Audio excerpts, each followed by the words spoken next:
सभी साथियों को नमस्कार। हम लोग आज प्रश्नोत्तर सत्र को ले रहे हैं। पिछले क्लास में बहुत से साथियों ने मुझे व्यक्तिगत रूप से और कुछ साथियों ने ग्रुप में बहुत से महत्वपूर्ण प्रश्न पूछे। उन प्रश्नों को देखने के बाद मुझे ऐसा लगा कि इस विषय पर हम सभी लोगों को सामूहिक रूप से चर्चा करनी चाहिए। मैंने कुछ साथियों के प्रश्न लिख लिए हैं। इसके अलावा अगर समय रहेगा तो जिन साथियों के प्रश्न नहीं आए हैं वो भी अपना प्रश्न रख सकते हैं। प्रश्न पूछने की जिम्मेदारी किसे दी गई है? कौन साथी हैं जो प्रश्न पूछेंगे? गुरु जी, मेरे पास है, सुशील के पास है। गुरु जी, मैं पूछूंगा प्रश्न। ठीक है, तो आप प्रश्न पूछिए। एक एक करके प्रश्न पूछिए, हम उत्तर। जी, संदीप पोगाट जी, आप उपस्थित हैं? जी सुशील जी, उपस्थित है जी। जी और गुरु जी, संदीप जी का प्रश्न है कि क्या कर्म योग, ज्ञान योग और भक्ति योग की साधना एक साथ की जा सकती है? ये विषय उस दिन किसी बहन जी ने भी चर्चा की थी। कौन थी बहन जी? नाम क्या था उनका? रेणु जोशी जी थी गुरु जी। आज नहीं है। चलिए, कोई बात। इस प्रश्न का जवाब यह है कि कर्मयोग, ज्ञान योग और भक्ति योग। परमिशन दो, देखो कौन है, पहले तो ध्यान दो।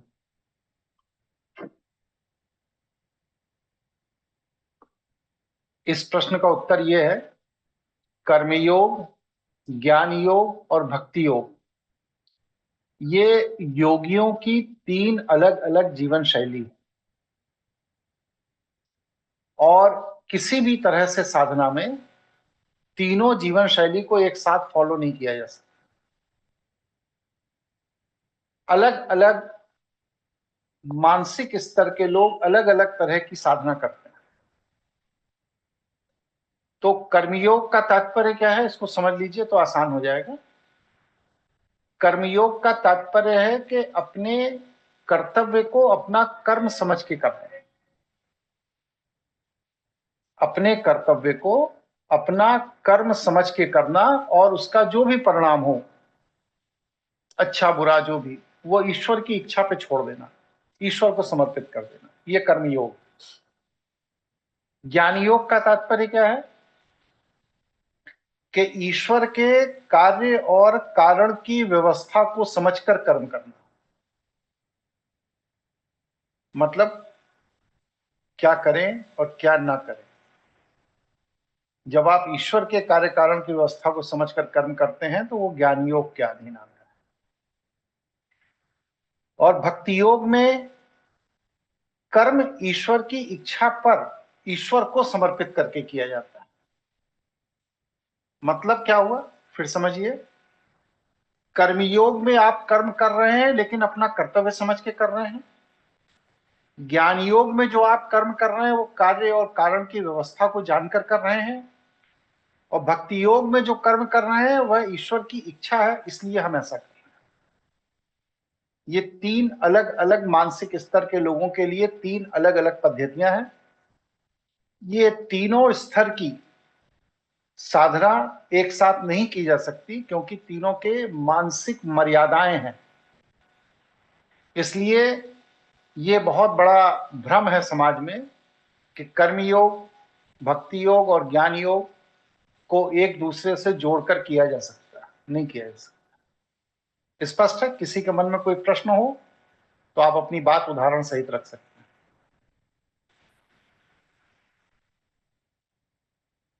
गुरु जी, इसको थोड़ा उदाहरण के साथ एक्सप्लेन कर देंगे तो समझने में आसानी होगी गुरु जी। क्या चीज समझ में नहीं आई ये बताइए। जैसे कर्म योग और भक्ति योग में जो डिफरेंस है, जो मानसिक मर्यादाएं आप बता रहे हैं, उसको थोड़ा एनालिसिस करना, क्योंकि अधिकतर आदमी दोनों को एक ही चीज समझता है कि कर्म और योग दोनों चीजों को। मैंने कहा ना कि कर्म योग आप अपना कर्तव्य समझ के करते हैं, उस कर्तव्य के विरोध में कोई भी हो, आप अपने कर्तव्य से च्युत नहीं होते हैं। जैसे गुरु का सम्मान करना चाहिए, बड़े बुजुर्गों का सम्मान करना चाहिए, घर परिवार के विरुद्ध कभी भी हिंसा नहीं करनी चाहिए, ये धर्म है। लेकिन महाभारत का युद्ध जब हुआ तो क्या हुआ? गुरु की भी हत्या की गई, घर के बड़े बुजुर्गों को भी मार डाला गया, और घर परिवार का तो सत्यानाश कर ही दिया गया। क्यों?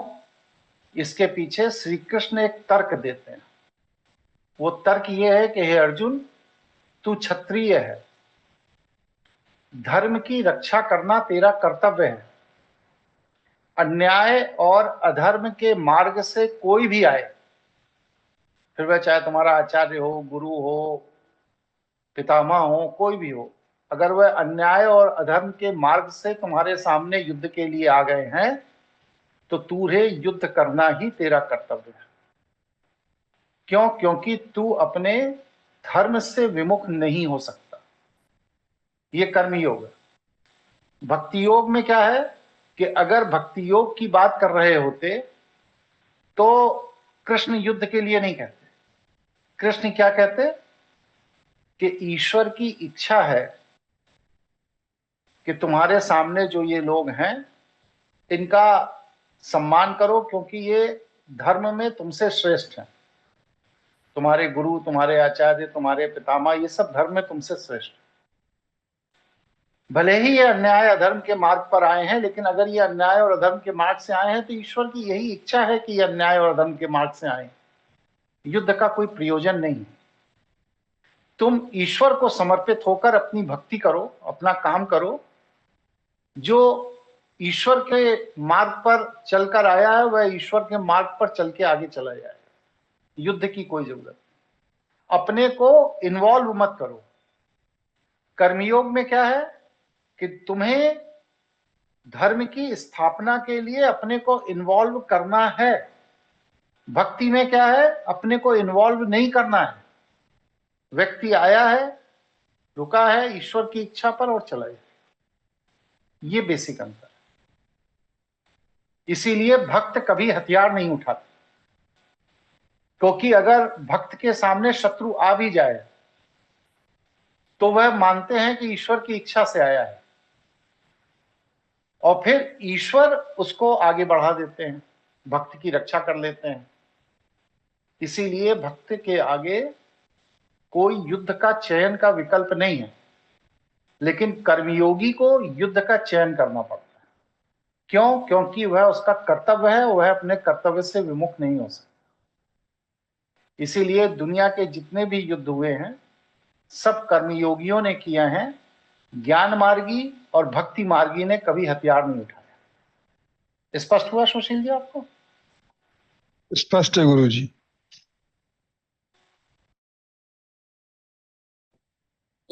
मुझे अमित बोल रहा हूँ।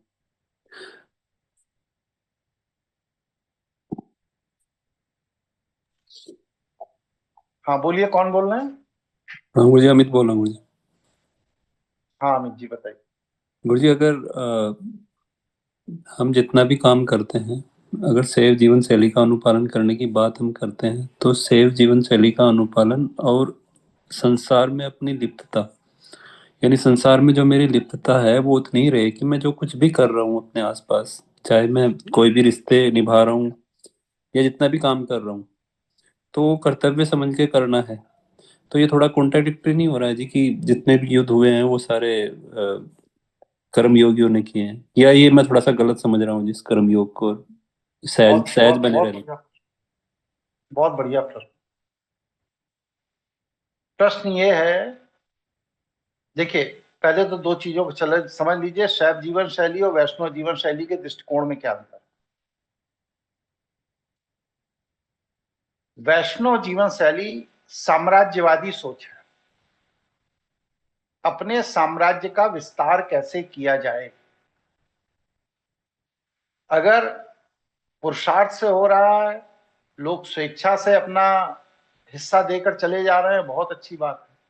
उन्हें पुरस्कृत करिए। और अगर आपके साम्राज्य विस्तार में कोई भी व्यक्ति बाधक है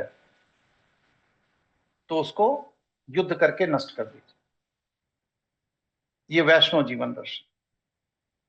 शैवों का जीवन दर्शन नहीं, क्योंकि शैवों में साम्राज्य की कोई अवधारणा ही नहीं है। वहां तो सबरी भूमि शिव की है। तो जब सारी भूमि शिव की है तो किसका साम्राज्य, कैसा विस्तार, हम कुछ कर ही नहीं सकते। तो पहली चीज तो ये समझिए कि जब भी वैष्णव जीवन दर्शन की बात होगी तो वहां पर साम्राज्यवादी, विस्तारवादी, कुलुषित सोच की बात होगी, जो आज चल रहा है हिंदुओं में कि किस मंदिर के कितने फॉलोवर हो जाए, किस बाबा जी के कितने फॉलोवर हो जाए, किस बाबा की कथा में कितनी अधिक से अधिक भीड़ आ जाए, कितना अधिक से अधिक चंदा आ जाए, कितना अधिक से अधिक दान आ जाए। क्यों? क्योंकि हम अपने को समाज से अलग मान रहे हैं। मंदिर की व्यवस्था समाज से अलग समझ के कर रहे हैं। इसलिए उनकी इच्छा है कि उस जेब का पैसा इस जेब में आ जाए, समाज का वो पैसा मेरे पास आ जाए। देखो कोई आया है, कौन है, नाम बताओ भाई। समय से आया करिए, आप लोग डिस्टर्ब करते हैं वार्ताक्रम को।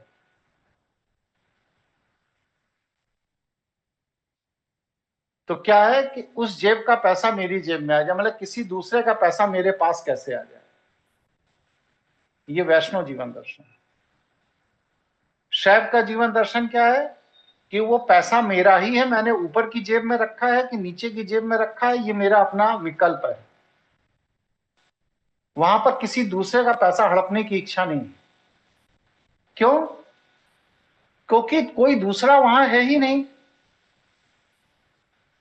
सभी शिव का अंश हैं, सभी शिव कण से निर्मित हैं, सभी जीव जंतु, पशु पक्षी, वनस्पति जो भी है सब शिव से ही बने हुए हैं। तो जब कोई अपना है ही नहीं अलग अपने से, तो हमें किसी और से लेने की इच्छा क्यों है? एक पिता से 5 बच्चे हैं और 5 बच्चों में आपस में प्रेम है, तो ये प्रतिस्पर्धा हो ही नहीं सकती कि बड़े का पैसा छोटा कैसे ले ले, छोटे का पैसा मझला कैसे ले ले, मझले का पैसा दूसरे नंबर वाला बच्चा कैसे ले ले। नहीं हो सकती, क्योंकि सब एक ही पिता से निर्मित हैं और सबके अंदर परस्पर प्रेम है। लेकिन वैष्णव जीवन दर्शन ऐसा नहीं है। वैष्णव जीवन दर्शन ये है कि अगर एक पिता से 5 बेटे हैं तो किस बेटे का साम्राज्य कितना बड़ा है, उससे उसकी काबिलियत को आंका जाएगा। इसलिए दुनिया के सारे संघर्ष वैष्णव देवताओं ने किए हैं, लाशों के ढेर लगाए। शैवों ने बस सिर्फ अपनी आत्मरक्षा में हथियार उठाए हैं। कभी भी उन्होंने किसी युद्ध को आगाज नहीं किया, मतलब कि चैलेंज नहीं किया किसी को। और वैष्णव का क्या है? अश्वमेध यज्ञ। क्या है भाई? का एक घोड़ा छोड़ दिया, जिसके राज्य में घुस गया वो मेरा, नहीं दो तो युद्ध करो, निरा गुंडई जिसे कहते हैं। तो ये अंतर है वैष्णव जीवन शैली में और शैव जीवन शैली में। अब आपके प्रश्न का उत्तर अमित जी, कि जब साम्राज्य विस्तार के लिए कर्म का बहाना लेकर युद्ध किया जाता है या लाशों के ढेर लगाए जाते हैं, तो वो वैष्णव जीवन दर्शन है। शैवों में साम्राज्य विस्तार की अवधारणा से किसी से युद्ध नहीं किया जाता। जीव जंतु, पशु पक्षी, वनस्पति, दैत्य, दानव, असुर, राक्षस सब आत्मरक्षा के लिए युद्ध करते हैं। अब आक्रांता अगर घुस आया है तो उससे अपने को बचाना है तो आत्मरक्षा के लिए युद्ध हो रहा है। यहां पर साम्राज्य विस्तार के लिए शैवों में युद्ध नहीं है। साम्राज्य विस्तार के लिए युद्ध की परंपरा वैष्णव में है। और आज हम लोग वैष्णव जीवन शैली को पूरी दुनिया में देख रहे हैं। इसीलिए पूरी दुनिया में अपने अपने साम्राज्य और ताकत के विस्तार के लिए युद्ध हो रहे हैं। स्पष्ट हुआ या अभी और कुछ बात कहनी बाकी है? स्पष्ट हो गया जी। ठीक, और कोई प्रश्न किसी साथी का, या इसी में और कोई जिज्ञासा हो, शांत ना हुई हो? और गुरु जी, अब इसमें इसी के अंदर संदीप जी का एक और प्रश्न था कि साधक के लिए मौन क्यों आवश्यक है? साधक के लिए मौन क्यों आवश्यक है? जी। अच्छा भाई, बड़ा गंभीर प्रश्न उठाया इन्होंने।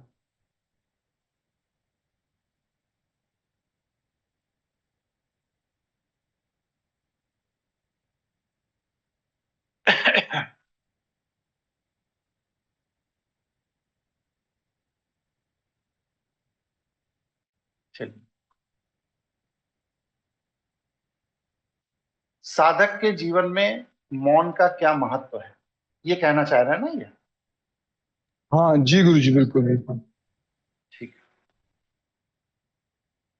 मौन तीन तरह के होते हैं, पहले ये समझ लीजिए। संदीप जी जुड़े या नहीं जुड़े हैं? जी गुरु जी, जुड़े हैं गुरु जी। ठीक। मौन तीन तरह के होते हैं। एक होता है अवसर के हिसाब से व्यक्ति मौन हो जाए, मतलब इसे धूर्तता वाला मौन कहते हैं, कि हम जान रहे हैं कि अपराध हो रहा है लेकिन हम बोलेंगे नहीं।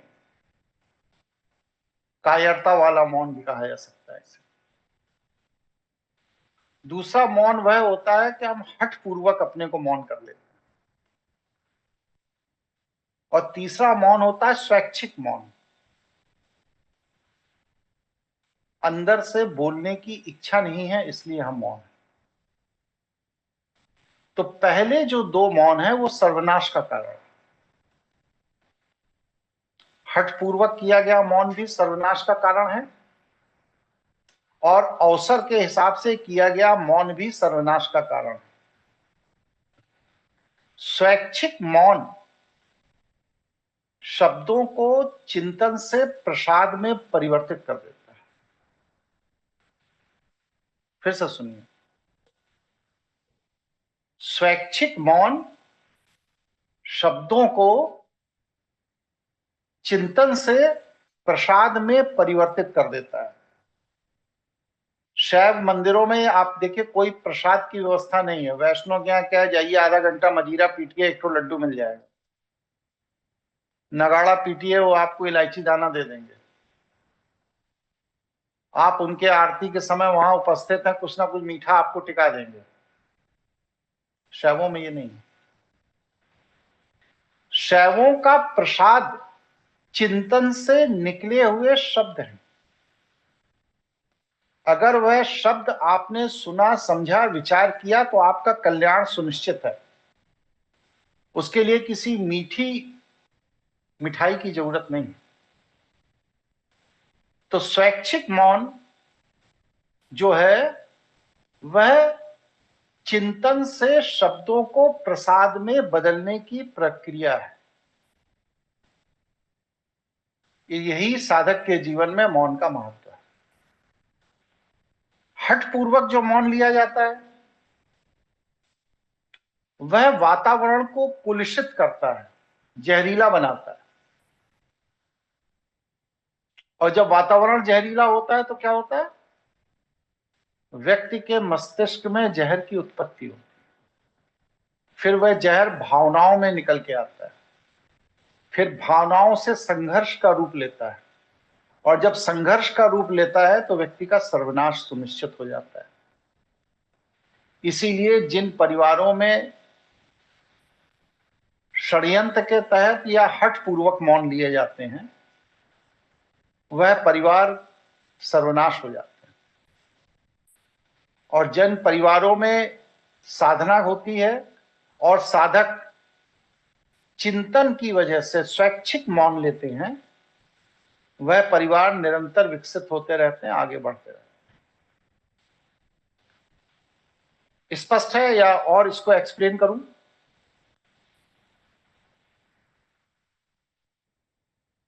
और एक्सप्लेन कीजिए गुरुजी। अच्छा, दूसरे शब्दों में समझाते हैं।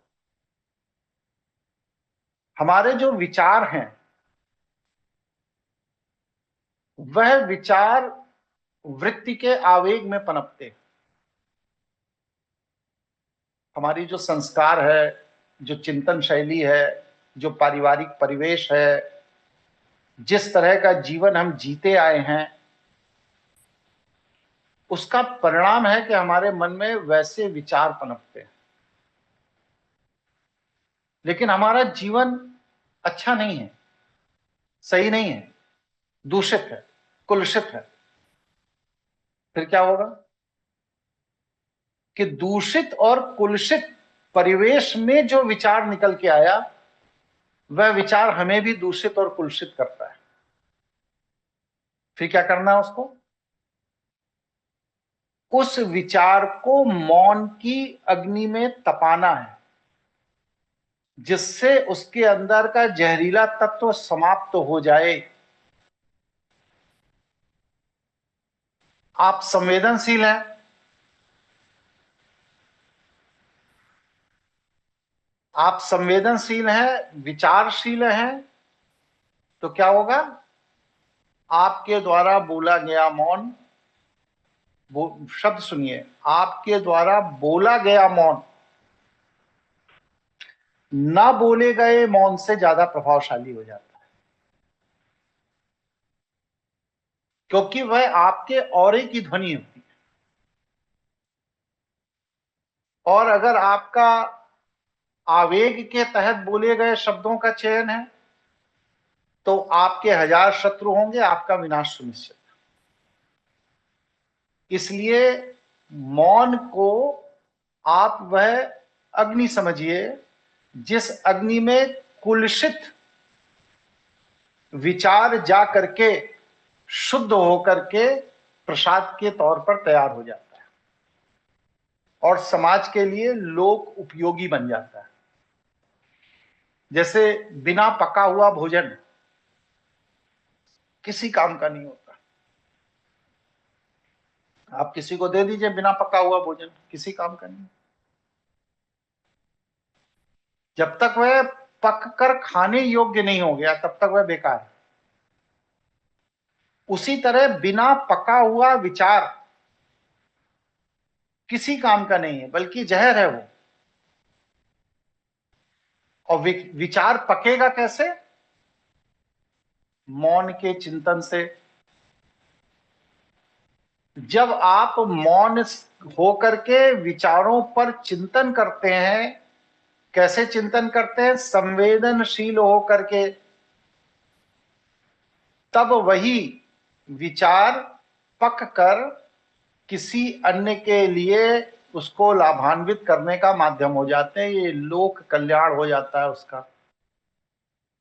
वरना क्या होता है कि कच्चा विचार जब आप किसी को देते हैं, अपरिपक्व विचार किसी को देते हैं, कुलुषित विचार किसी को देते हैं, तो वह परिवेशवश जो सुनता है वो भी नष्ट होता है और जो सुनाता है वो भी नष्ट होता है। आज परिवारों में सबसे ज्यादा कलह का कारण बस सिर्फ यही है कि हम संवेदना विहीन अपरिपक्व शब्दों का प्रयोग करते हैं। अगर आप संवेदना के साथ परिपक्व शब्दों का प्रयोग करें तो परिवारों के अंदर जो कलह है वह कलह स्वतः समाप्त हो जाएगी। हर प्रश्न का उत्तर शब्द नहीं है। बहुत ध्यान से सुनिए इस बात को। हर प्रश्न का उत्तर शब्द नहीं है। कुछ प्रश्नों के उत्तर मौन भी होते हैं। जरूरी नहीं हर बात का जवाब दिया जाए। कुछ प्रश्न ऐसे होते हैं जिसके लिए व्यक्ति को प्रतीक्षा करनी चाहिए सही समय की। जैसे हांडी के अंदर आपने चावल डाल दिया, पानी डाल दिया, नीचे आग लगा दी। अब वह आग धीरे धीरे धीरे धीरे उस चावल को गलाकर खाने योग्य बनाएगी। मतलब क्या हुआ कि अगर चावल को खाने योग्य बनाना है तो काल की हांडी में, समय की हांडी में विचार को डालकर चिंतन की अग्नि से उसे पकाइए।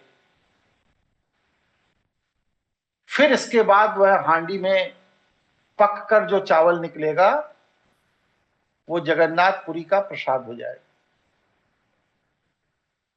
और अगर आपने चिंतन की अग्नि में उस चावल को नहीं पकाया है तो वह चावल आपके भी स्वास्थ्य को खराब करेगा और जो खाएगा उसके भी स्वास्थ्य को खराब करेगा। हजारों समस्याओं की समाधान विचार करके प्रश्न का उत्तर देने में है। हजार प्रश्नों का समाधान। हम लोग आज वृत्ति के आवेग में जवाब देते हैं। बहुत लोगों का स्वभाव होता है पट पट पट पट बोलते ही चले जाएंगे, बोलते ही चले, रुकेंगे ही नहीं।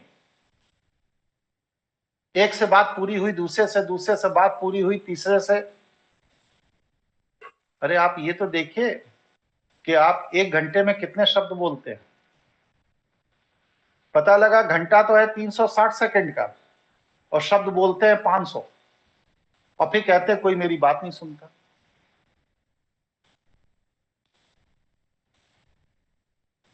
अगर सुनने वाली जेंट्री आपके सामने नहीं है जो आपके विचारों को सुने, समझे, विचार करे, तो आपको बिल्कुल मौन रहना चाहिए।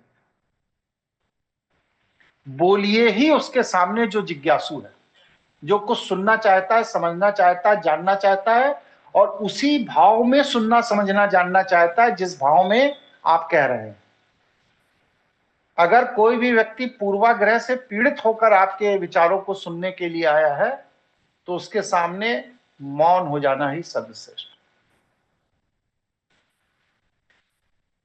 स्पष्ट है संदीप जी? जी गुरुजी। और कोई प्रश्न किसी का इस विषय को लेकर? गुरुजी प्रणाम। इसी में मेरा सवाल है। क्या ये फिर भय नहीं, क्या फिर यह भय नहीं हुआ जहां पे आप मौन हो गए?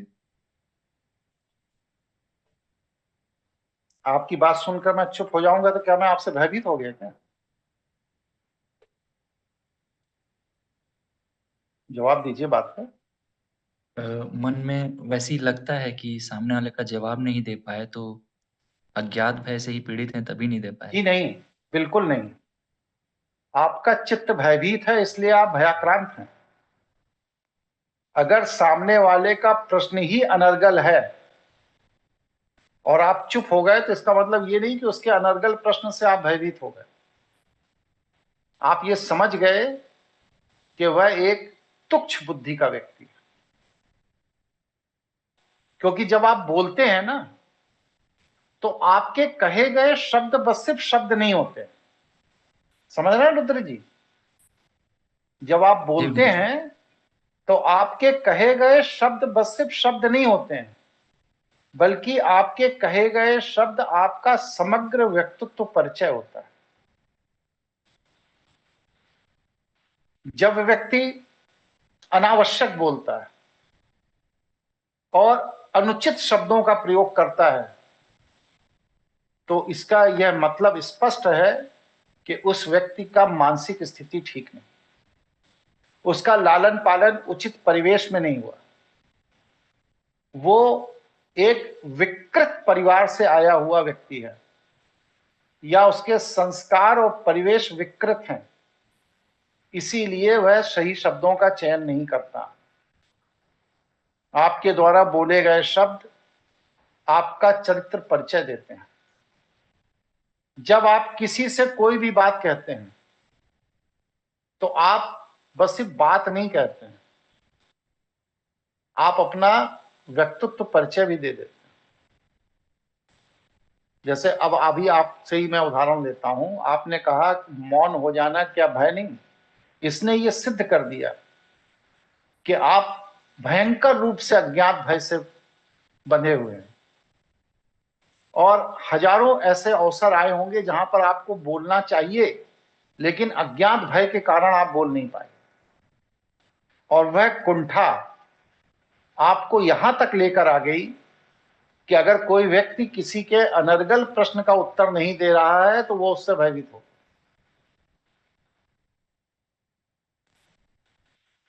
कोई जरूरी नहीं है कि वो उससे भयभीत हो गया हो सकता है कि उसका प्रश्न उसे अनुपयोगी लगा हो, प्रश्न का उत्तर देने योग्य प्रश्न ना हो, इसलिए भी तो मौन हो सकता है। ये विचार आपके मन में क्यों नहीं आया, बताइए रुद्र जी। जो आपने कहा वो सत्य है गुरु जी। नहीं, ये विचार आपके मन में क्यों नहीं आया? आप इतने बड़े पद पे डॉक्टर हैं, इतना बड़ा हॉस्पिटल चलाते हैं, ये विचार आपके मन में क्यों नहीं आया कि प्रश्न करने वाले का प्रश्न अनुपयोगी है, इसलिए अगला व्यक्ति मौन हो सकता है? ये विचार क्यों आया कि जो मौन है वो भयभीत है? कुंठा की वजह से। बस भय की ये कुंठा आप त्याग दीजिए। आप नहीं, मतलब सभी को मैं कह रहा हूं। आजकल देखिए एक ट्रेंड चल रहा है, क्या? ब्राह्मण का विरोध करिए। जितने शूद्र हैं मनुस्मृति जला रहे हैं, रामायण जला रहे हैं, गीता जला रहे हैं, रामचरितमानस फाड़ के फेंक दे रहे हैं। अरे भैया, अगर तुम्हें नहीं पढ़ना मत पढ़ो। हम भी कुरान नहीं पढ़ते, बाइबल नहीं पढ़ते, फाड़ के तो नहीं फेंकते। तुम्हें अनुपयोगी लगती है मत पढ़ो, तुम अपनी किताब लिख लो, कोई तुम्हें मना तो किया नहीं गया। तुम अपनी रामचरितमानस लिख दो। अगर तुम्हें लगता है कि तुम्हारे कुल खानदान में, तुम्हारी बिरादरी में कोई इतना बड़ा महापुरुष हुआ है कि जिसका चरित्र चित्रण होना चाहिए, तो अपनी रामायण लिख लो, अपनी महाभारत लिख लो, अपनी स्मृति बना लो, शूद्र स्मृति बना लो। मनुस्मृति फाड़ने की क्या जरूरत? लेकिन उनको फाड़ने में आनंद आता है। क्यों आता है? क्योंकि निर्माण के लिए उनके पास विवेक ही नहीं है, बुद्धि ही नहीं है, ज्ञान ही नहीं है, इसलिए दूसरे का नष्ट करने में ही मजा आ रहा है। ये इस बात की सूचना है कि अभी वो मानसिक रूप से अपरिपक्व हैं, अविकसित हैं, इसलिए दूसरे को नष्ट करने में मजा आ रहा है, क्योंकि अपने के निर्माण का सामर्थ्य है ही नहीं। शूद्रों में एक कहावत और भी कही जाती है कि ब्राह्मणों ने उन्हें 1000 साल तक पानी नहीं पीने दिया। अरे भैया, तो अपना कुआं खोद लेते अपने खेत में, किसी ने मना किया था क्या कुआं खोदने के लिए? ऐसी क्या जिद है कि जो ब्राह्मण कुआं खुदवाया है उसी के कुएं से ही पानी पीना है, नहीं तो प्यासे मर जाएंगे? क्यों? क्योंकि तुम मानसिक रूप से विकसित नहीं हो पाए, और तुम मानसिक रूप से विकसित नहीं हो इसीलिए तुम्हें आरक्षण दिया गया।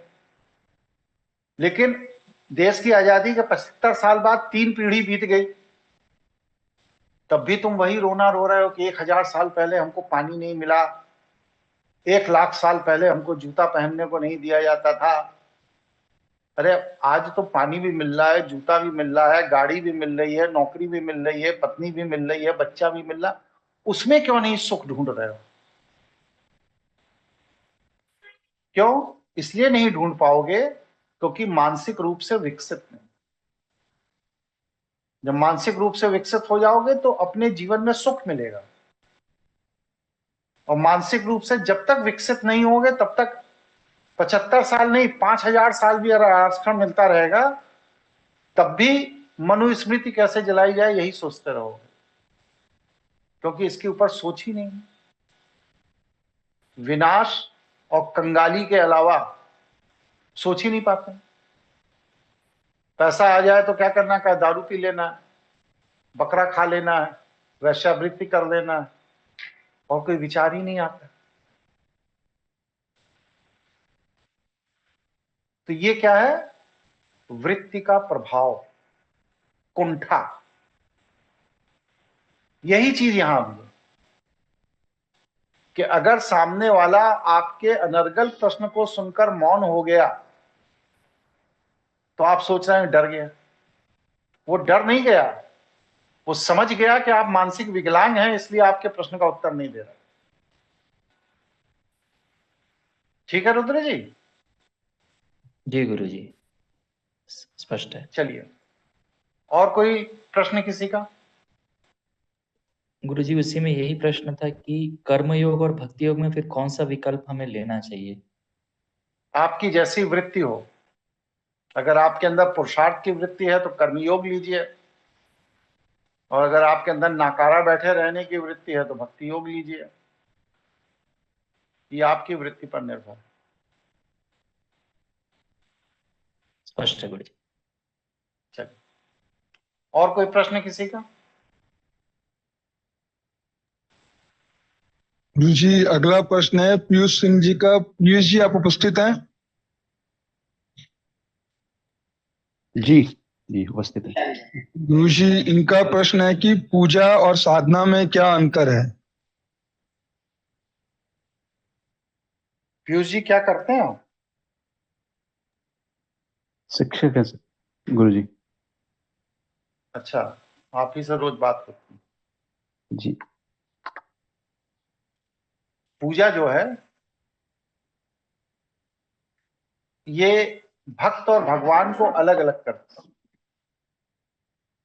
आप पूजा तभी करते हैं जब आप ये मानते हैं कि मैं अलग प्रजाति का हूं और भगवान अलग प्रजाति के हैं। मैं कभी भी भगवान जैसा नहीं बन सकता। जब ये कुंठा आपके अंदर तक चली जाती है, बस जाती है, तब आप क्या करते हैं? पूजा करते हैं।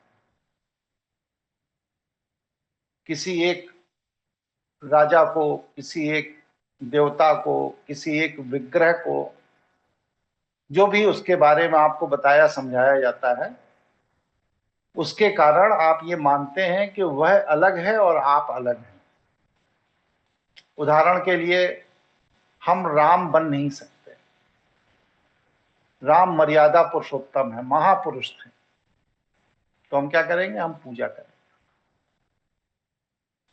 लेकिन साधना जब व्यक्ति करता है तो पूजा करने वाले से साधना करने वाला व्यक्ति परिपक्व मस्तिष्क का होता है। पूजा करने वाले मानसिक रूप से विकलांग होते हैं, कमजोर होते हैं। वो ये मान लेते हैं कि मैं मानसिक रूप से इतना कमजोर हूं कि मैं कभी भी भगवान नहीं बन सकता। साधना करने वाला क्या मानता है कि मैं अपनी वृत्तियों को अगर भगवान जैसा बना लूं तो मैं स्वयं भी भगवान बन सकता हूं। करना क्या है? हमें अपनी वृत्तियों को साधना है, और वृत्ति को साध कर वह धीरे धीरे धीरे धीरे अपनी गुणवत्ता को सुधारता है, और सुधार करके वह अपने व्यक्तित्व को भगवान जैसा बना लेता है। यह साधक का लक्षण। क्यों? क्योंकि पूजा करने वाले के मुकाबले साधना करने वाले का चिंतन स्तर अधिक विकसित होता है। वह ईश्वर के गुण धर्म को समझता है, जानता है, और अपनी वृत्ति में सुधार करके उसे अपना लेता है और स्वयं ईश्वर जैसा हो जाता है। इसीलिए भक्त भक्त ही होता है। वह पीढ़ियों तक भक्ति रहेगा, मर जाएगा भक्ति करता रहेगा, मर जाएगा भक्ति करता रहेगा। लेकिन साधक ना, उसका विकास होता है, और वह जब विकसित होता है तो वो क्या कहता है? अहम ब्रह्मास्मि। मैं मनुष्य था, मैंने साधना की, अपनी वृत्तियों को समझा, बूझा, जाना, अपनी वृत्तियों में सुधार किया, और मैं अब ब्रह्म जैसा हो गया हूं। भक्त कभी नहीं कह सकता ये कि मैं भगवान जैसा हो गया हूं, क्योंकि उसके लिए भगवान एक दूसरी प्रजाति का बहुत ही अलग व्यक्ति है। तो पूजा करने वाला मानसिक रूप से कमजोर होता है, वह अपने आदर्श के बराबर स्वयं को कभी भी नहीं बन पाऊंगा, इस अवधारणा के साथ जीवन भर उसकी पूजा करता है। लेकिन साधना करने वाला व्यक्ति अपनी वृत्तियों को साधता है, अपने दोषों को ठीक करता है और धीरे धीरे अपने अंदर परिवर्तन करते करते करते करते एक दिन अपने आदर्श जैसा बन जाता है। ये फर्क है पूजा करने वाले और साधना करने वाले व्यक्ति के मध्य। स्पष्ट हुआ? किसी को कोई प्रश्न हो तो पूछिए। स्पष्ट हो गया गुरुजी। चलिए, और कोई प्रश्न किसी का? गुरुजी, एक कॉमन क्वेश्चन है, काफी लोगों का प्रश्न है ये कि श्रीमद् भगवत गीता जो समाज में प्रचलित है वह नकली है, क्या इसका प्रमाण है?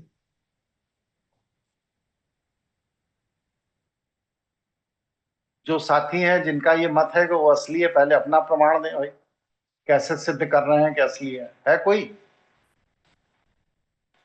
बताइए।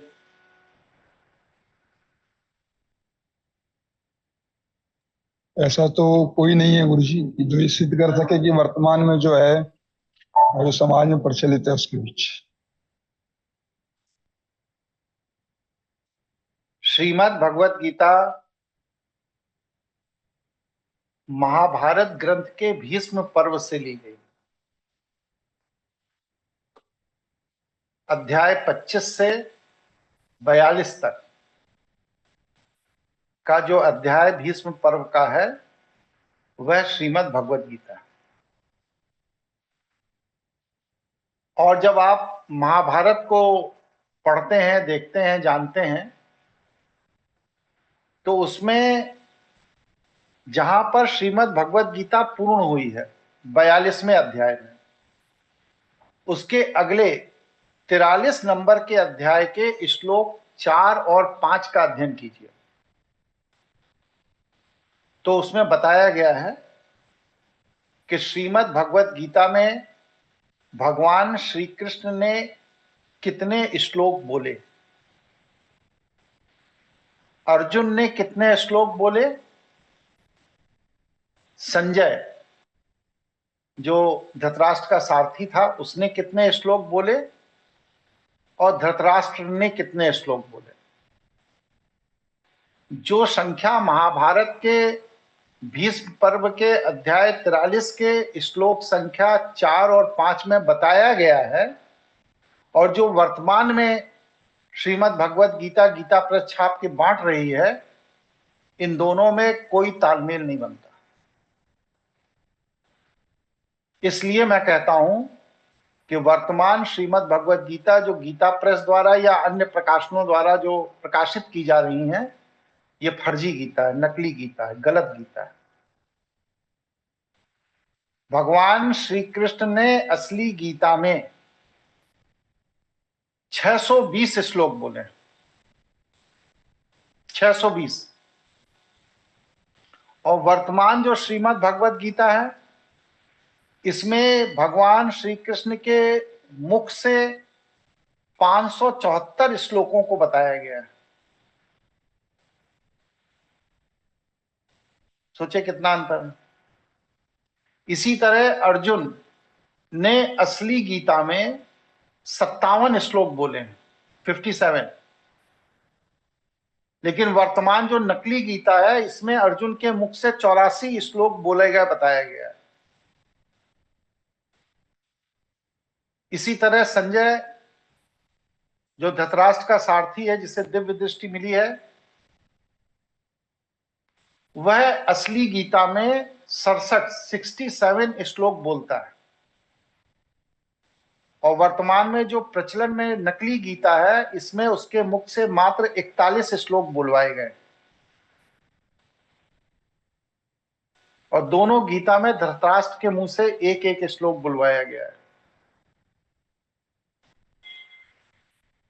महाभारत में भीष्म पर्व के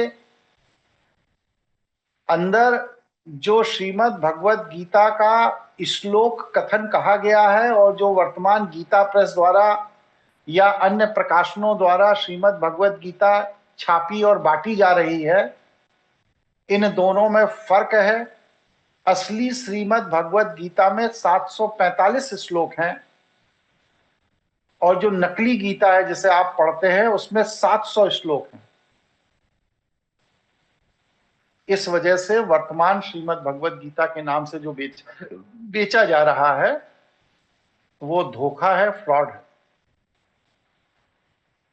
स्पष्ट हुआ? स्पष्ट है गुरुजी।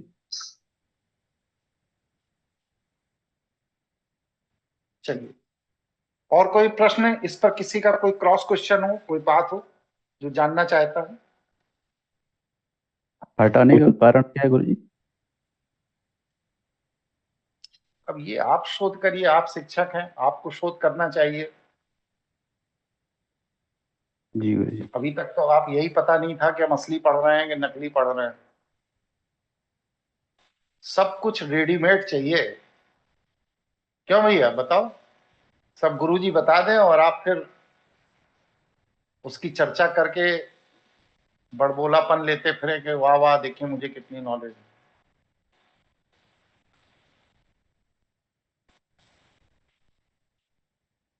चलिए, और कोई साथी कुछ पूछना चाहते हैं? गुरुजी अशोक जी आप उपस्थित हैं?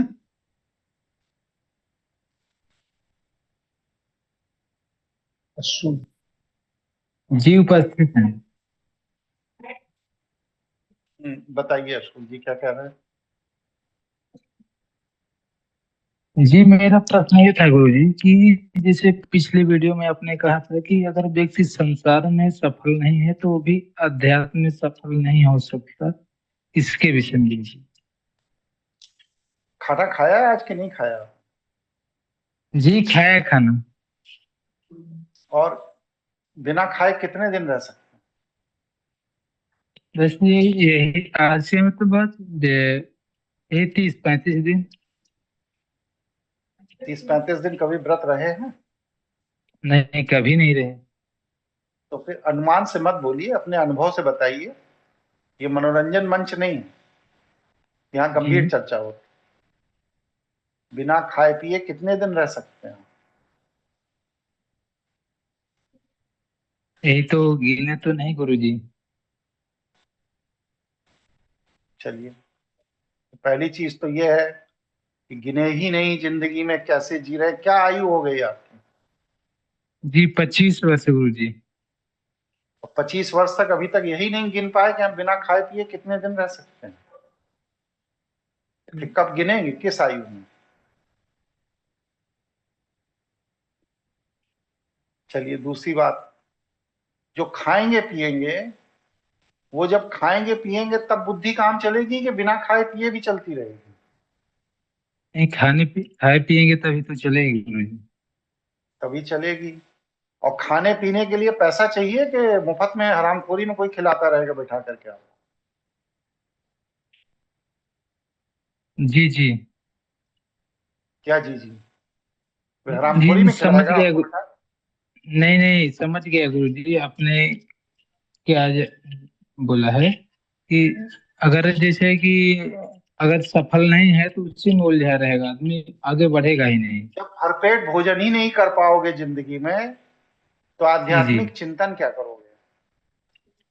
तो कम से कम इतनी व्यवस्था तो बना लो कि भरपेट भोजन मरते दिन तक हमें मिल सके, तभी तो आध्यात्मिक चर्चा करोगे। जी गुरुजी। अगर मरते दिन तक के लिए भरपेट भोजन की कोई व्यवस्था आपने अपनी नहीं बनाई है तो आप आध्यात्मिक चर्चा नहीं कर पाएंगे, ईश्वर को नहीं पा पाएंगे, ईश्वर को नहीं समझ पाएंगे। ईश्वर को समझने के लिए सबसे पहले इस शरीर के पोषण का इंतजाम करना जरूरी है। इसलिए संसार में जब सफल होंगे, जब इस शरीर के पोषण के सारे इंतजाम आप कर लेंगे, तब आप भगवान के बारे में चिंतन कर पाएंगे, अन्यथा। समझ में आ गई बात? जी गुरुजी। चलिए, और कोई प्रश्न? सुरेश जी आप उपस्थित हैं? जी नमस्कार। बताइए क्या प्रश्न है सुशील जी इनका? गुरुजी, इनका प्रश्न ये है कि काल भैरव और काल अलग अलग ऊर्जा है और इसका कार्य किस प्रकार से है? उसकी ये प्रश्न की इन्हें जरूरत क्यों पड़ी, बताइए भाई परेश जी, इस प्रश्न की आपको जरूरत क्यों पड़ी? मतलब बस से उत्सुकता या कोई साधना कर रहे हैं?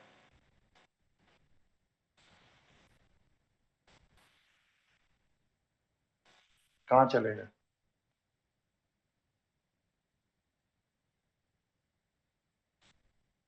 अब समझ लीजिए कितने सीरियस आदमी है ये।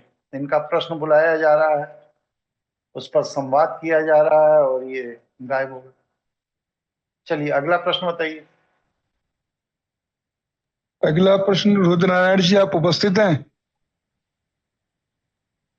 जी सुशील जी उपस्थित हाँ, हैं। आप अपना प्रश्न कीजिए एक बार। गुरु जी प्रणाम। मेरा प्रश्न ये था गुरु जी कि अ,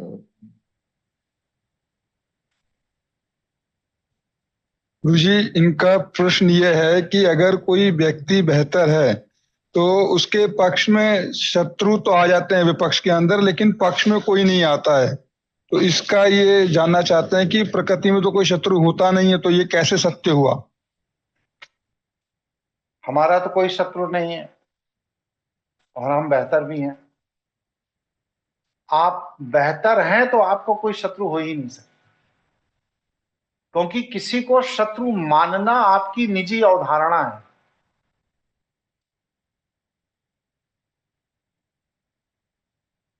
स्पष्ट हुई बात या एक्सप्लेन करें इसे? जी ये हमारे मन में ही रहता है, ऐसा आप कहना चाह रहे हैं, जैसा मैं समझ पा रहा हूँ। मैं ये कहना चाह रहा हूं कि आप अगर बेहतर हैं तो आपका कोई शत्रु हो ही नहीं सकता। अगर आपको किसी व्यक्ति के शत्रु होने का बोध है तो इसका मतलब यह है कि आप अभी परिपक्व नहीं।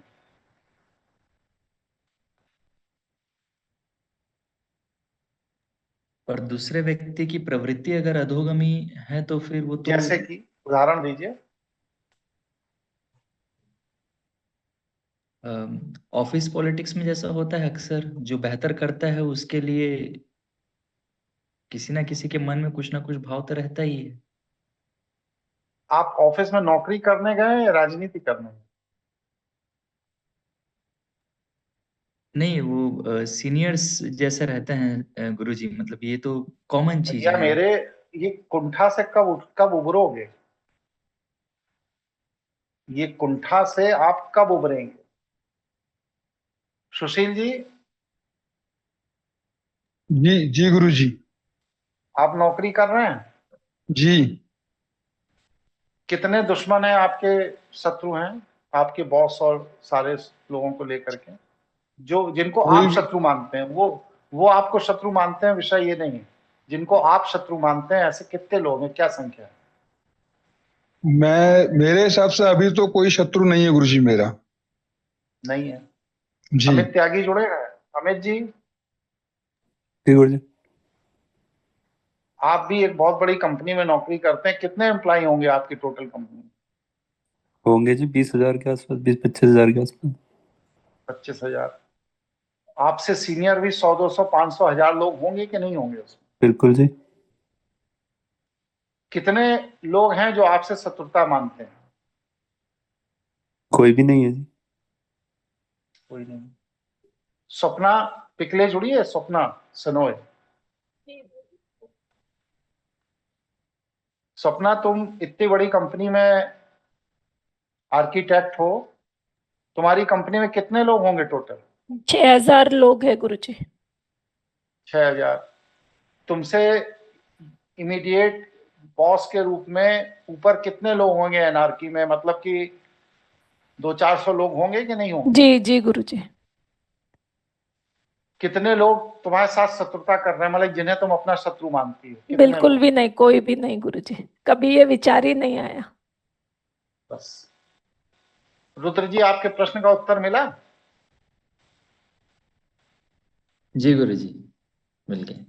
आपके मन में विचार आ रहा है बहुत बढ़िया जवाब दिया सपना जी ने कि कभी ये विचार ही नहीं आया कि मेरा कोई शत्रु है। आपके मन में ये विचार आ रहा है कि अगला मेरा शत्रु है, इसलिए वह शत्रु है। अगर आपके मन में यह विचार नहीं आ रहा है कि अगला आपका शत्रु है, तो वो शत्रु नहीं है, वो विकृत है।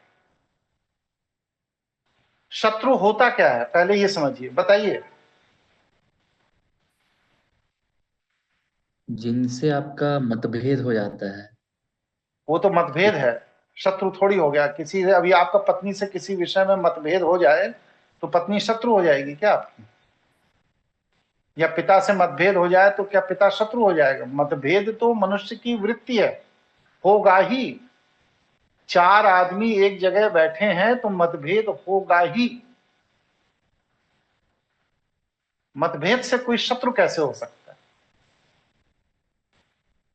चलिए और दूसरा बताइए, एक तो फेल हो गया आपका। जिनसे कुछ हानि होने की आशंका रहती है। भैया रोड पर आप रोड क्रॉस करते हैं, 25 गाड़ी निकल रही है, किसी भी गाड़ी से एक्सीडेंट हो सकता है, हानि होने की आशंका है, तो क्या रोड से निकलने वाली हर गाड़ी आपकी शत्रु हो जाएगी?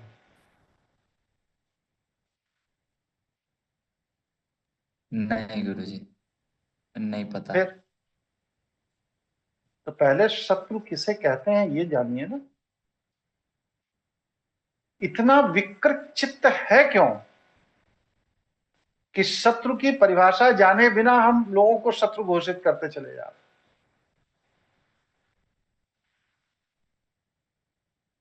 बताइए भाई, चित्त इतना विकृत क्यों है कि शत्रु की परिभाषा जाने बिना हम लोगों को अपने मन मस्तिष्क में शत्रु घोषित करते चले जा रहे हैं? आपको तो मनोचिकित्सक की जरूरत मुझे लग रही है। आपको अपने स्वस्थ मस्तिष्क के लिए बड़े काउंसलिंग की जरूरत है। आपका चित्त सामान्य नहीं है, विकृत चित्त है आपका। इसलिए जो शत्रु नहीं भी है, आप कल्पना द्वारा उसे अपना शत्रु बना ले रहे हैं। और जबकि होना क्या चाहिए? मनुष्य होने का लक्षण क्या है कि जो शत्रु है उसे भी अपने अनुकूल बना लिया जाए।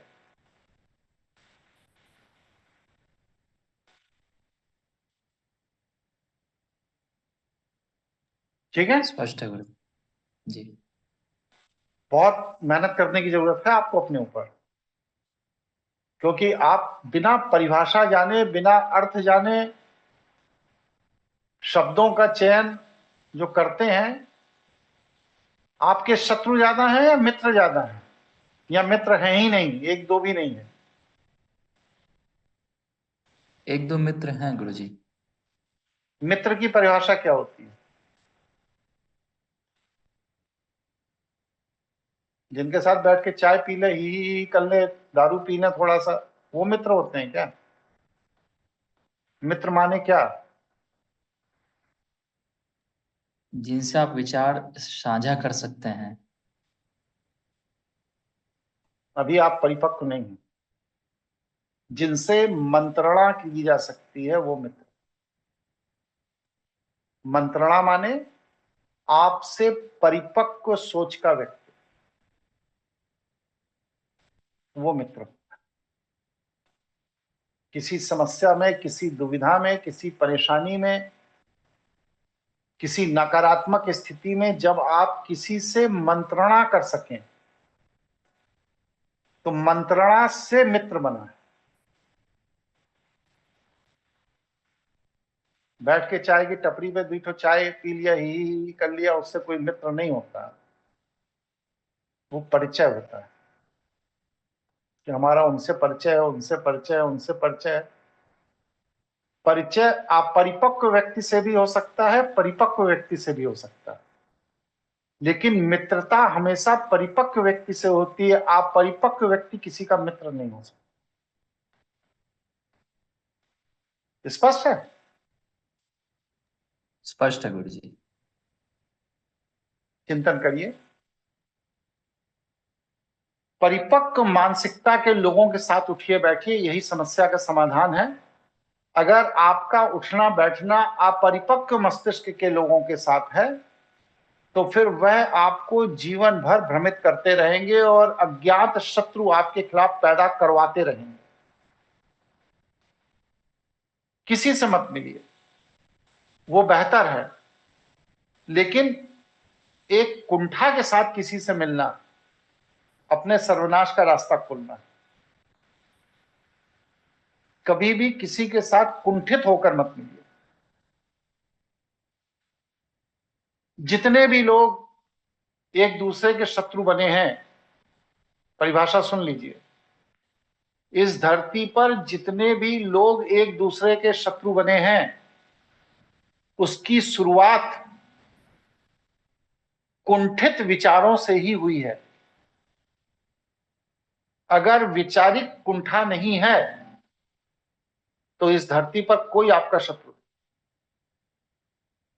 आपके विचारों में कुंठा है इसलिए लोग आपके शत्रु। किसी और के मन में कोई प्रश्न हो तो पूछिए। मेरे विचार का असहमति हो जिसकी आप अपनी असहमति भी व्यक्त करिए, जरूरी नहीं कि मैं सही ही बोल रहा हूं। जी, इस पर मेरा एक क्रॉस क्वेश्चन है कि बोलिए। कि जैसे हम तो किसी को शत्रु नहीं मानते, ऐसी ऐसी धारणा ही रखते हैं, लेकिन जो इस किताब में है कि हम काफिर हैं और वाजिबुल कत्ल हैं, माले गनीमत हैं, तो वो तो हमारा शत्रु है ही, जो बांग्लादेश में जो हो रहा है। आप उदाहरण। इतने कमजोर क्यों हैं कि वो आपके बारे में ऐसा लिख दिया?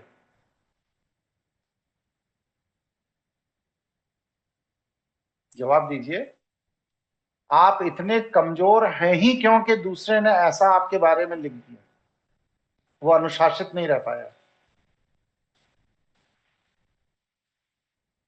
तो उत्तर नहीं है हमारे पास। इसलिए ना, क्योंकि निर्बल है।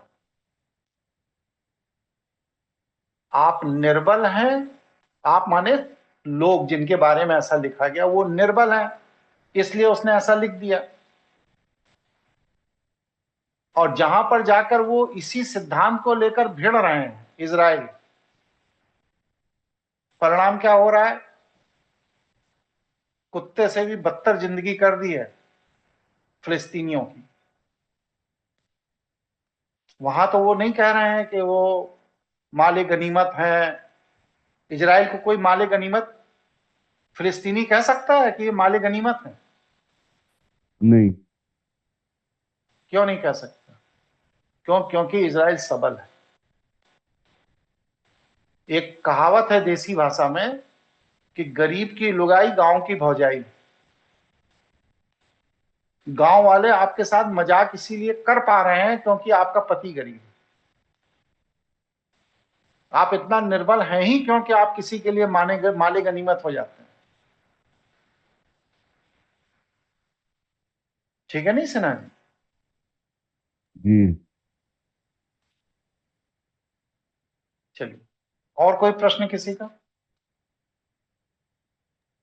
क्या श्री सिप्पी जी जुड़े हुए हैं? जी गुरुजी प्रणाम। खुश रहिए बहन। क्या नाम बताया इनका? जयश्री शिम्पी।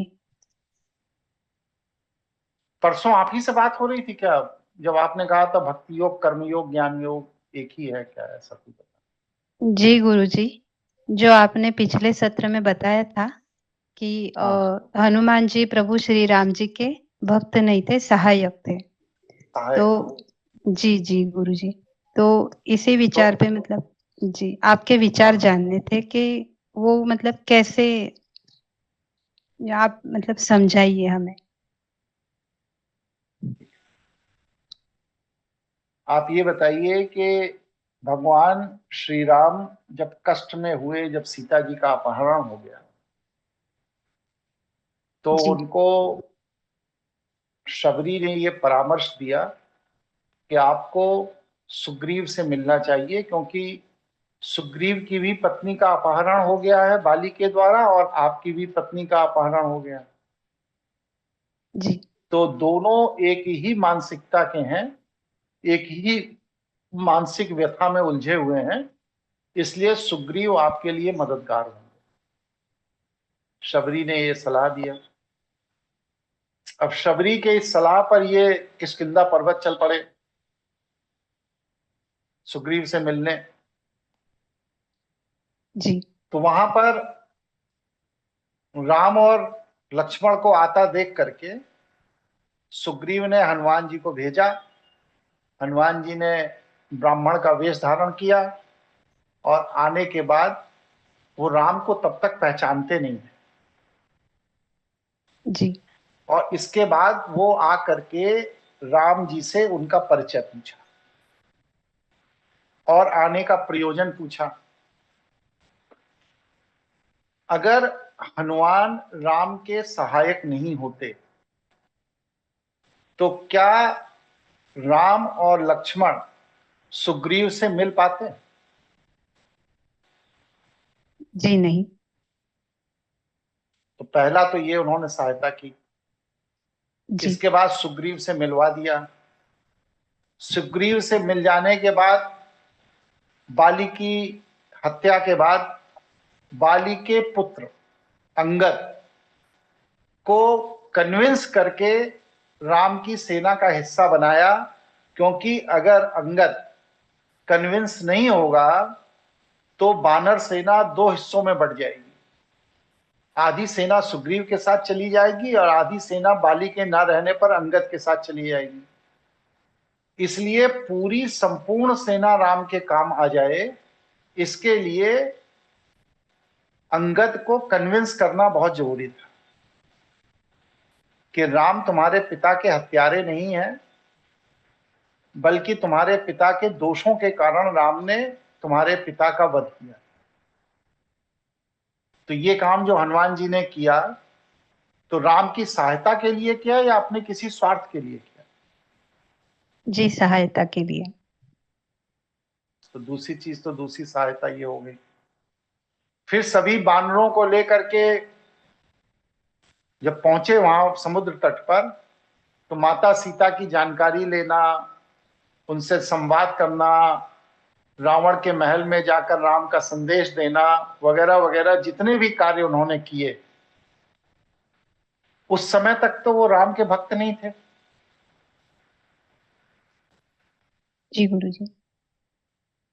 तो उस समय तक अगर वो राम के भक्त नहीं थे और उन्होंने इतना इतना सब किया, तो राम की सहायता ही तो की हनुमान ने, तो सहायक हुए ना।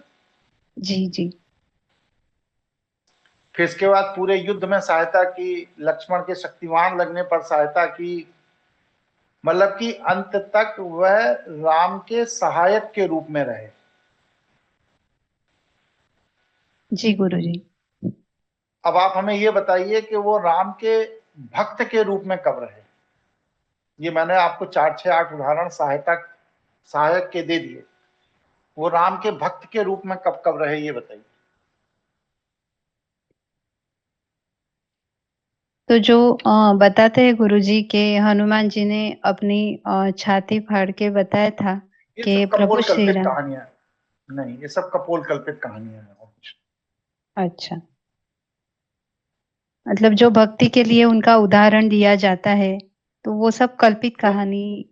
ये सब राम को भगवान सिद्ध करने के लिए कपोल कल्पित कहानियां बना दी गई। यथार्थ से इसका कोई लेना देना नहीं। मतलब ये बातें सत्य नहीं है जो हमें बताई जा रही है, कुछ कुछ भ्रमित भी फैलाया जा रहा है। कुछ कुछ नहीं, बहुत कुछ भ्रमित किया जाता है जी भाई। बहुत सी बातें हैं जो भ्रमित करने के लिए कथावाचकों द्वारा। देखिए, कथा आपने कविता कभी की है? कभी कविता का वो किया है प्रयोग? जी, किस चीज के लिए गुरुजी? मतलब जैसे अध्ययन किसी के की लिए, प्रशंसा के लिए, अध्ययन के लिए। प्रशंसा जी के जी लिए, अध्ययन के लिए कविता का प्रयोग। तो जी आप देखती हैं कि उसमें 90% बात झूठ बोली जाती कि नहीं बोली जाती? जी, रचना के लिए अगर जो भी कवि है अगर उनको उपयुक्त लगता है तो वो कोई शब्द का प्रयोग ऐसे ही कर देते हैं, ये भी देखा है। ऐसे ही करते, उसका जी। यथार्थ से कोई लेना देना नहीं। तो रामायण जो है ये महाकाव्य है ना, कि कोई ऐतिहासिक ग्रंथ है? जी, महाकाव्य है गुरुजी। तो काव्य का मतलब ही है झूठ। जी जी, स्पष्ट हो गया गुरुजी। ऐतिहासिक काव्य है। आप बचपन में आपने वो पढ़ा होगा, फैंटम मैगजीन पढ़ी थी, नहीं पढ़ी थी? जी जी। उसमें जो कहानियां दी गई थी, क्या वो दुनिया में कहीं सत्य है? नहीं है। नहीं, वो लेकिन फैंटेसी थी गुरुजी सब। हाँ, फैंटेसी थी। लेकिन दुनिया में जिन जिन जगहों का उसमें वर्णन किया जाता तो वो सारी जगह विश्व के नक्शे पर मौजूद हैं। जी जी। ठीक है नहीं? इसी तरह ये सारी चीजें विश्व के नक्शे पर मौजूद हैं। है इतिहास, लेकिन इतिहास को लोकप्रिय बनाने के लिए उसको फैंटेसी कर दिया। जी। अब जैसे हनुमान जी के पूंछ बता दी गई, हनुमान जी के पूंछ थी ही नहीं। आप बताइए, हनुमान जी के पूंछ, हर मंदिर में जितने भी हनुमान जी, बल्कि हनुमान जी की पहचान ही पूंछ से है। अगर पूंछ नहीं है तो वो आदमी हनुमान जी नहीं माना जाएगा। आज स्थिति ये हो गई समाज में। जी, मतलब लेकिन उनकी हनुमान पूंछ में आग लगा के उन्होंने फिर लंका दहन किया था, बस सिर्फ ये बात फैंटेसी, फैलाई गई बस है। सिर्फ फैंटेसी, बस सिर्फ फैंटेसी। अगर उनकी पूंछ थी और पूंछ का बड़ा महात्मा है, तो इतने बड़े युद्ध में करोड़ों बंदर थे, सबकी पूंछ रही होगी, तो उस पूंछ को लेकर के कोई कथा कहानी होनी चाहिए ना, कि उन्होंने 500 बंदरों की पूंछ पकड़ के पटक दिया, 200 बंदरों की पूंछ उखाड़ दी, फला की पूंछ में गांठ बांध दी। कहीं कोई वर्णन आना चाहिए ना रामायण में इसका। जी जी। ऐसा तो कहीं नहीं होता। क्या है ऐसा? बताइए, कहीं वर्णन मिला किसी को? हमें जी तो नहीं नहीं मिला। गुरु। ये जब रामलीला का मंचन शुरू किया गोस्वामी तुलसीदास जी ने, बनारस के 80 घाट से, जो बनारस का 80 घाट है वहां से रामलीला का मंचन शुरू किया जब गोस्वामी तुलसीदास ने, तो मनोरंजक बनाने के लिए उन्होंने हनुमान जी के पूंछ लगा दी नकली मंचन में। और धीरे धीरे धीरे धीरे एक भ्रांति बन गई कि बानर पूंछ वाले थे। बानर शब्द नहीं है, वो है वन नर। वन माने जंगल, नर माने जंगलों में रहने वाले, जिसे आज आप आदिवासी कह सकती हैं। कोई आदिवासी अच्छा। मिला जिसके पूंछ? जी गुरुजी, आज तो बहुत नई जानकारी सुनने मिल रही है। आप ये बताइए कि हनुमान जी संस्कृत के व्याकरण के मर्मज्ञ थे, और कूटनीति, राजनीति, वेद नीति, धर्म नीति उन्हें कंठस्थ थी। इतने बड़े ज्ञानी थे। जी। कोई कोई एक बंदर ऐसा मिल जाएगा जो ओम नमः शिवाय रट सके, बोल सके, गायत्री मंत्र बता सके? जी कहाँ नहीं। वो प्रजाति कहाँ चली गई भाई? मतलब क्या है कि वह एक मतलब राजघराने के बीच में, मतलब है मारुति बहुत ही नंदन, अलग, और हमें जो बताया जा रहा है वो सब भ्रमित की हुई वो कल्पना मनोरंजन है। है, वो मनोरंजन। जी। वो मारुति नंदन थे, मारुति जी के पुत्र थे। हनुमान जी की माता जी अंजनी किसकी बेटी थी?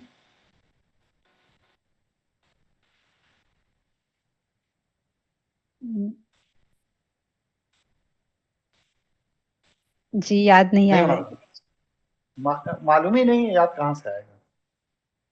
गौतम ऋषि अहिल्या की बेटी थी। अहिल्या वही अहिल्या जिनको भगवान राम ने स्पर्श करके पत्थर से स्त्री बनाया था। अच्छा। तो अहिल्या बदरिया थी क्या, पूंछ वाली? जी या नहीं। गौतम ऋषि बंदर थे? वो तो स्त्री पुरुष थे ना। जी जी। तो स्त्री पुरुष के संयोग से जो पैदा होगा वो कन्या पैदा होगी कि बंदरिया पैदा हो जाएगी? जी नहीं, कन्या ही पैदा होगी। कन्या ही पैदा होगी।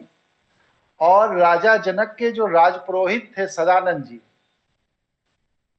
वो अहिल्या के बेटे थे, अंजनी जी के भाई थे, राजा जनक के राजपुरोहित थे। दुर्भाग्य क्या है कि ना हम लोगों को अपने पूर्वजों का इतिहास मालूम है, ना सत्य मालूम है, और ना ही हम लोग जानने की उत्सुकता रखते हैं।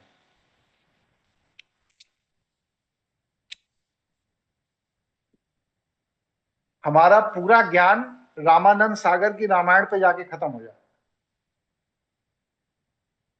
ठीक है जी गुरुजी। गुरुजी आज अगर तो बंदर बहुत ही बढ़िया आपने जो समझाया है, सच में मतलब पूरी भ्रमित कल्पना ही अलग हो गई। हाँ, हनुमान जी राजघराने के राजकुमार थे। खरदूषण नाम सुना है आपने? जी जी।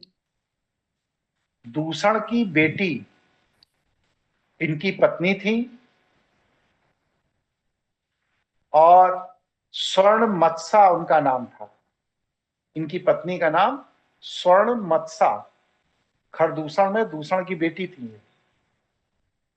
और इनसे जो बच्चा पैदा हुआ था स्वर्ण मत्सा से, उसका नाम था मकरध्वज। ये रावण के दामाद थे हनुमान जी।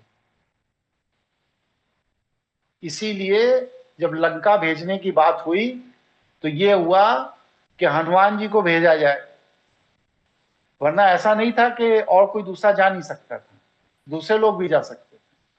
लेकिन हनुमान जी को स्पेशली इसीलिए भेजा गया कि अगर बाय द वे ये पकड़ लिए जाएं जासूसी करते हुए, तो दामाद होने के नाते रावण इनकी हत्या नहीं करेगा, इनका वध नहीं करेगा।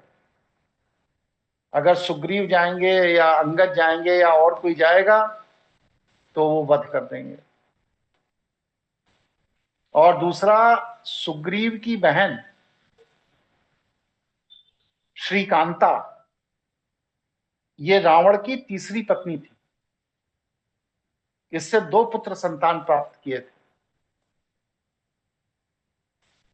अब रावण जैसा विद्वान, प्रतापी और इतना श्रेष्ठ राजनीतिज्ञ, कूटनीतिज्ञ का मर्मज्ञ, क्या वो बंदरिया से शादी करेगा? जी नहीं। ये सब कपोल कल्पित कहानियां हैं, इनमें मत जाइए। और ये जो बाली और सुग्रीव हैं, इनकी जो पत्नी है रूमा और तारा, ये किसकी बेटी थी? नहीं पता गुरुजी। लंका के वैद्यराज सुषेण की बेटियां थी, जिनको हनुमान भगा लाए थे।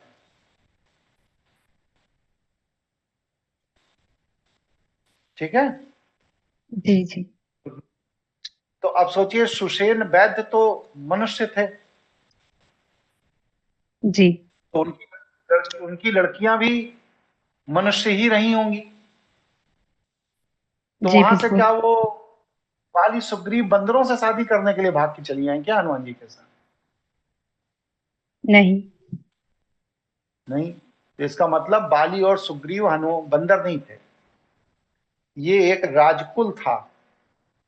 जो जैसे हम लोग करते क्या है कि ये ब्राह्मण का कुल है, फला कुल देवी का पूजा करते हैं, कोई काली का उपासक है, कोई माँ जगदम्बा का उपासक है, कोई अपने क्षेत्रीय टोला वाली देवी है, टीला वाली देवी है, कोई ना कोई किसी ना किसी को कुल देवी कुल देवता मानता है। उसी तरह उस समय दक्षिण भारत में कोई गिद्ध को अपना देवता मानता था। तो जो गिद्ध प्रजाति को देवता मानता था, जैसे जटायु, कि भाई ये हमारे कुल देवता है,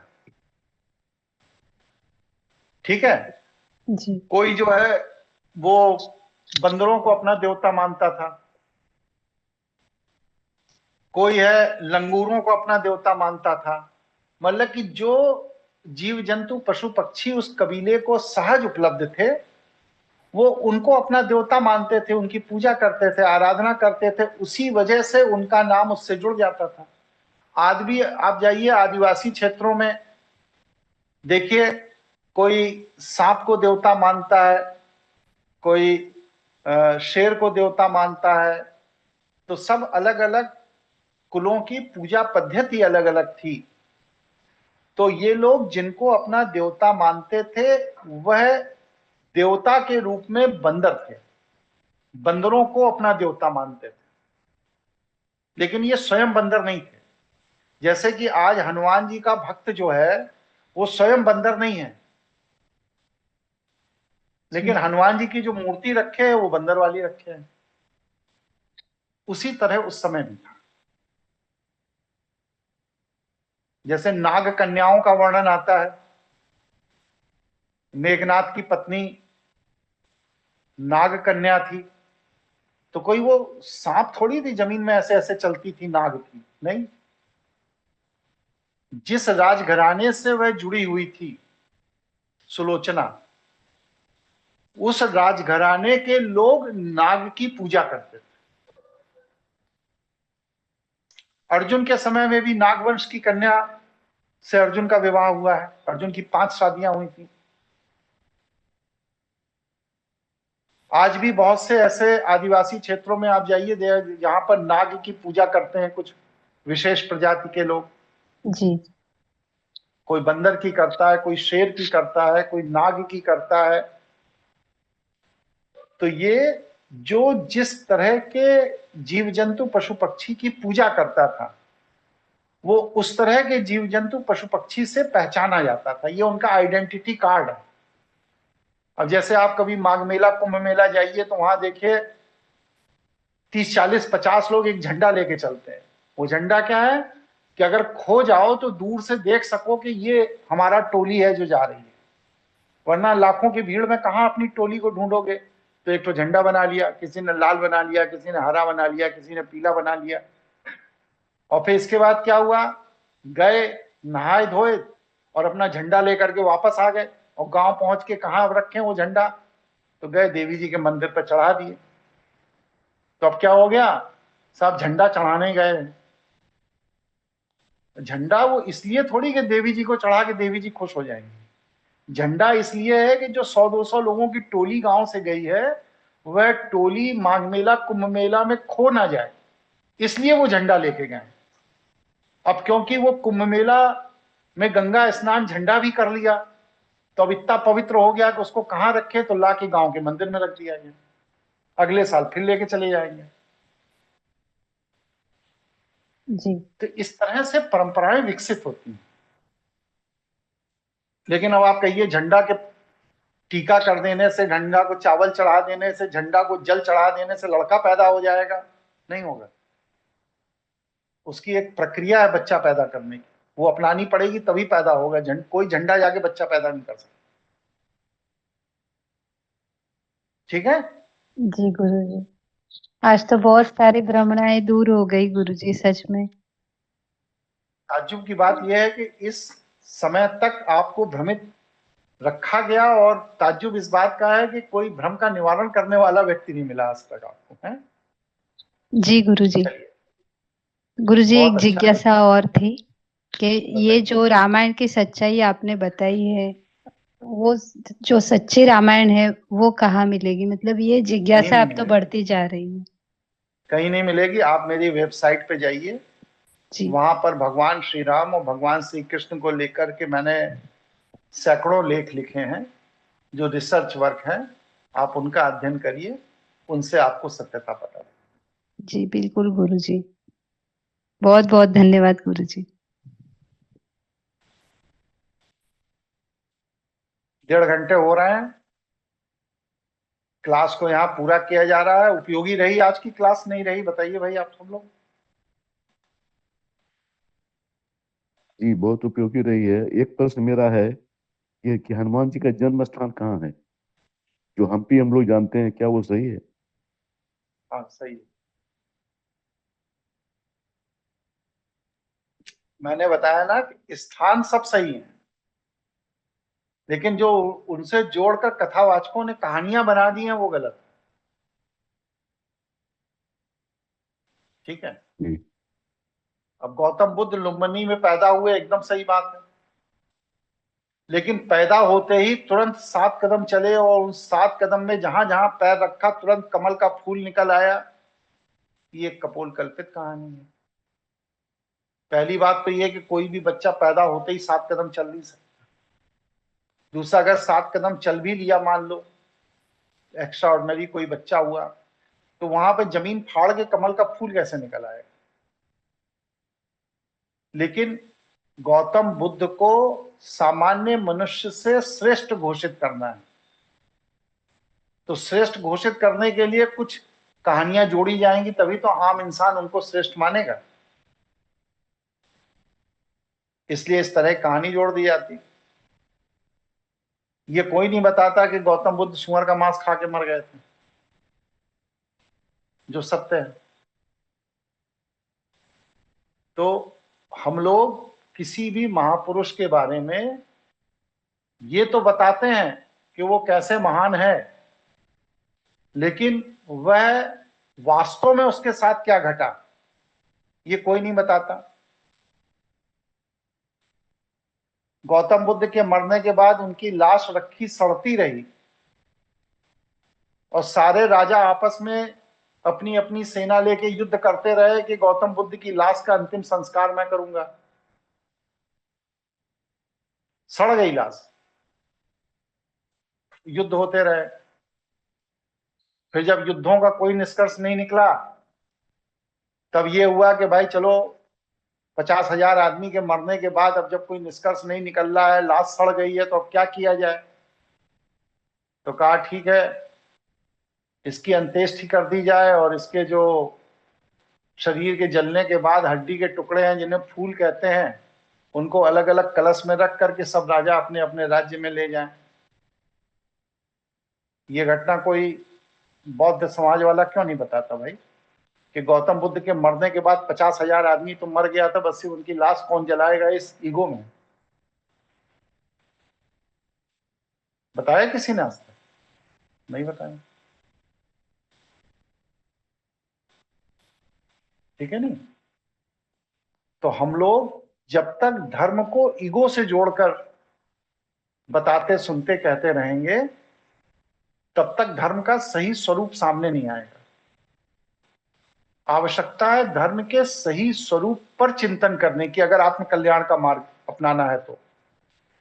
और धर्म का सही स्वरूप वही व्यक्ति चिंतन कर सकता है जो तटस्थ है, जो किसी भी पूर्वाग्रह से फंसा हुआ नहीं है, जिसने किसी भी व्यक्ति को भगवान होने का लाइसेंस नहीं दिया है। वही व्यक्ति तटस्थ चिंतन करेगा। आप सब लोग भी तटस्थ चिंतक बनिए, भ्रांति का उन्मूलन करिए, भ्रम का उन्मूलन करिए, सुखद जीवन जिए, इंसान को इंसान बनाइए। अनावश्यक किसी भी इंसान को भगवान बनाएंगे तो आपका जीवन दुखद रहेगा। ये मेरा संदेश। सभी साथियों को बहुत बहुत धन्यवाद। ये वीडियो उपयोगी हो तो आप लोगों को दिया जाए, या उपयोगी नहीं है, जरूरत नहीं है इस वीडियो? उपयोगी है गुरुजी, चाहिए। उपयोगी है गुरुजी। योगी है गुरुजी। उपयोगी है गुरुजी। चलिए, तो इसको एडिट करा के हम आपको भेज देंगे। सब लोग समय से आया करिए, थोड़ा समय की मर्यादा रखेंगे तो अच्छा रहेगा। गुरुजी एक उत्सुकता थी, गुरुजी। राजकिशोर सिन्हा जी का ही जो प्रश्न था उसे ही आगे बढ़ा रहा हूँ। जब वो तटस्थ हैं अपनी चीजों में, जो मुसलमान हैं, उनका शत्रुबोध है ही आपके लिए, तो आप उनमें अपना मित्रता भाव कैसे रख सकते हैं, या आपका भाव क्या होना चाहिए? अगर हमारा मित्रता भाव नहीं अपने भी को है, सशक्त बनाने का होना चाहिए। हमारा भाव स्वयं को सशक्त बनाने का होना चाहिए, जिससे उनके अंदर उपद्रव करने का साहस न पैदा हो। आत्मरक्षा ये आपका प्राकृतिक अधिकार है। अब आप अपने को सशक्त तो बना नहीं रहे, बता रहे हो कि वो उपद्रवी हैं। अरे वो उपद्रवी है, वो तो पूरी दुनिया जान रही है। आप क्यों निर्बल हैं ये बताइए? ठीक है जी गुरुजी। जी आप ही के प्रश्न के कोरबोरेशन में मुझे ये कहना है कि चीन ने भी उनको बिल्कुल कंट्रोल कर लिया है। वो वहाँ वहाँ वहाँ इनकी बस नहीं चलती है। दुनिया में कहीं नहीं चलती है। जापान में कौन सा चला लेते हैं, चीन में कौन सा चला रहे हैं, रशिया में कौन सा चला ले रहे हैं। आपके यहाँ शासक कमजोर हैं, इसलिए आपके यहाँ उपद्रव ज्यादा है। योगी जी डंडा ठोके रहते हैं, किसी की हिम्मत है उत्तर प्रदेश में उपद्रव करके निकल जाए? आधे घंटे में एनकाउंटर होता है। अब आपका शासक ही निर्बल होगा तो उपद्रव होगा ही। जो दुष्ट वृत्ति का व्यक्ति है उसी को तो नियंत्रित करना शासक की जिम्मेदारी है। और शासक खुद ही अपने वीडियो छिपाते फिर रहे हैं, कहीं अमेरिका लीक ना कर दे, कहीं चीन लीक ना कर दे। तो इतने कमजोर व्यक्तित्व का व्यक्ति अगर शासन में होगा तो आपके यहाँ तो उपद्रव हो गए। ठीक है, नमस्कार।